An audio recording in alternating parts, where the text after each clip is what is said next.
Moi, je ne m'attendais pas à être ici en France. J'ai toujours, voilà, mon problème c'est d'aller, de partir loin de chez moi pour, voilà, pour aller, pour avoir une vie meilleure. C'est sur un coup de tête, j'ai décidé de je vais quitter là-bas si je vais venir en Europe. J'ai décidé comme ça. Un jour, tu as décidé Ben ouais, j'ai décidé, j'ai dit que je vais venir ici pour étudier, voilà. Et un jour, l'ami de mon père m'a dit « Ah tiens, aujourd'hui, tu vas aller quelque part. » Je ne savais pas là où je devais aller. Il m'a remis dans le main de quelqu'un qui m'a conduit à passer par d'autres pays, en Angola. Après l'Angola, il a tout arrangé. On a eu l'avion avec lui. On est arrivé en Portugal et en Portugal, je ne l'ai plus revu. Quand il est allé se soulager, il est parti, il a disparu, il m'a abandonné en Portugal. Je suis parti de la maison, j'avais déjà réfléchi quelques mois à l'avance et je me suis préparé et je suis parti avec des amis. Je suis parti avec deux amis. Et pourquoi on est parti? Parce que le manque de sécurité. Il y avait un manque de sécurité dans la ville où on habitait. Sur le coup, on n'avait pas l'intention de venir en France directement. Déjà, c'était pour tenter l'aventure, voir ce que nous réserve le futur et tout. Qu'est-ce qu'on peut obtenir quand on quitte de chez soi pour aller à l'étranger.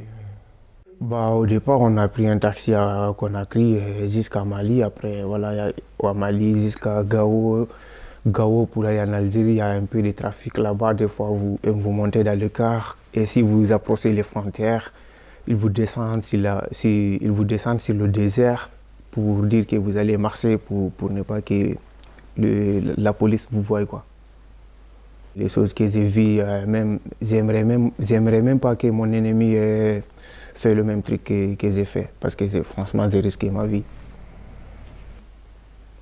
Quand je veux partir, j'ai discuté avec ma mère et je me suis dit que ma mère maintenant, j'ai des difficultés, tout ça. Je voulais partir en France pour être étudié là-bas, tout ça. J'avais 14 ans, je suis arrivé en Algérie, je travaillais là-bas un petit peu avec les Arabes. Après, je me suis arrivé en Libye aussi. J'ai resté là-bas quelques années, après en Italie. On se dit que on est en aventure. On est à l'aventure et du moment où on a quitté chez nous, partout on sera, tant qu'on ne sera pas posé, travaillé et tout, on ne sera pas tranquille on ne va pas se sentir tranquille dans la peau. On se dit qu'on est toujours à l'aventure, donc on progresse. On progresse. J'ai cette passion de bouger en fait. Voilà. Je n'ai pas peur. On peut aller partout. Un Français peut quitter, s'il va aller s'installer dans mon village en Côte d'Ivoire, il arrive, il a des rêves, il peut avoir des opportunités. Tout de suite, il s'installe. Et voilà, il n'y a pas... Tant qu'il ne gêne pas l'autre, tant qu'il n'a pas des pensées ludiques envers les autres, il fait son truc. Et c'est comme ça. On fuit notre pays, c'est pas par plaisir ou par sentiment juste de sortir. On fuit ou on sort de nos pays ou on nous fait sortir. C'est parce qu'il y a tant de misère là-bas. il y a tant de galères, de misères, de malheurs, et des gens n'arrivent pas à s'en sortir. J'ai pas préparé mon voyage et du coup, c'est arrivé d'un coup comme ça. C'est un truc imprévu. Voilà quoi. Et du coup, je m'attendais pas je m'attendais pas à arriver en France. L'Italie, moi, c'est la langue qui me plaisait pas. Moi, ouais, franchement, moi, en fait. là-bas, ça m'a. Ouais, Parce que je peux pas être dans l'aventure, être à côté, être dans un pays où je peux pas mieux m'exprimer, je peux pas me balader, sachant que juste à côté, il y a un pays qui parle ma langue, la langue que je parle, donc je vois pas pourquoi. Et en plus, si l'Italie c'était un pays anglophone, ouais, moi j'allais dire, je vais faire au moins 3 mois pour apprendre l'anglais. Si c'était un pays anglophone, Ouais, j'allais ça, dire c'est 3 mois, différent. 3 mois, 4 mois mieux pour apprendre l'anglais pour pouvoir faire ma route. Déjà, en Côte d'Ivoire, que tu es parti à l'école ou pas, tu parles français. Entre nous, on communique en français en fait. Mais à la maison, avec la famille, on peut parler nos langues. Des fois même à la maison, même là, c'est français vous parlez. C'est qu'en Côte d'Ivoire, on n'a pas de langue nationale. La première langue nationale, c'est le français. Ensuite, chacun a ses langues et tout. Donc, quand on se regroupe, surtout que on a plus de 60 ethnies. Donc, imaginez que pour se comprendre, il faut parler français, quoi. Du coup, les traditions passées, les traditions de nos ancêtres et tout, sont en train de disparaître et tout. Ça fait qu'on est plus, on est plus moderne que nos parents.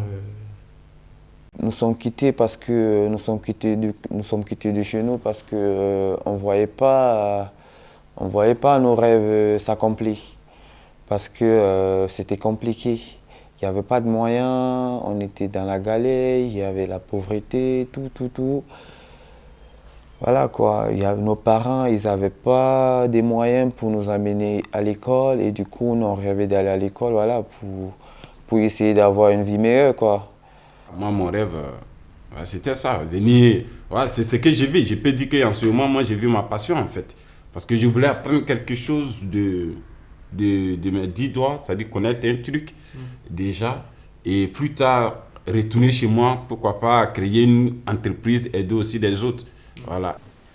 Bon, à vrai dire, en Europe, ici, comme moi je l'ai dit toujours, moi, il n'y a pas. C'est pas comme disent les gens, c'est pas un rêve, comme on le dit. Moi, c'est pas un rêve. Moi, je m'adapte. Quelle que soit la circonstance, moi, je m'adapte. Moi, mon rêve, c'était de réussir chez moi. Si je n'ai pas pu réussir en Côte d'Ivoire, je n'apprendrai pas la Côte d'Ivoire, je ne vois aucun merveille en dehors de mon pays. Donc ici, c'est la situation oblige. Donc je suis là. Moi, je rêve que j'ai commencé à grandir et j'ai appris encore beaucoup de choses ici. Que, voilà, c'est comme ça quoi. Ma rêve, je peux dire qu'il a commencé à changer, mais il n'est même pas commencé parce qu'il faut que je fasse beaucoup de choses avant de partir. Moi déjà, mon rêve c'était d'être un nomade en fait. Un gars nomade? Ouais. Et tu vois, du coup, mon rêve c'est ça, voyager un peu de partout. Parce que j'aime bien apprendre les cultures en fait.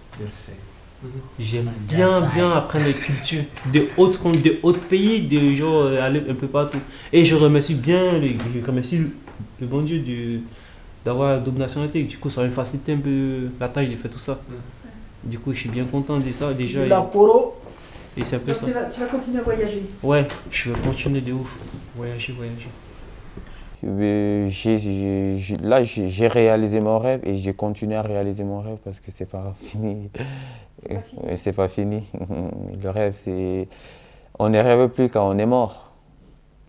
Parce que quand on vit, on rêve toujours. Là, tu continues à rêver? Bien sûr.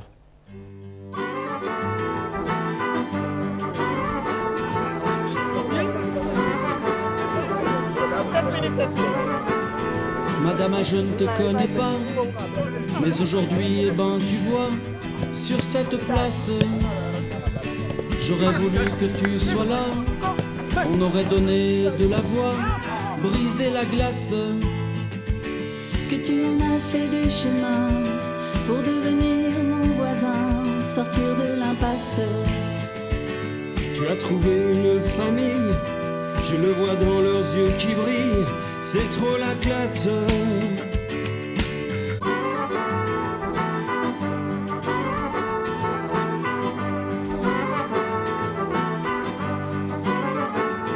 Madame, je ne te connais pas, mais aujourd'hui, eh ben, tu vois, sur cette place, j'aurais voulu que tu sois là.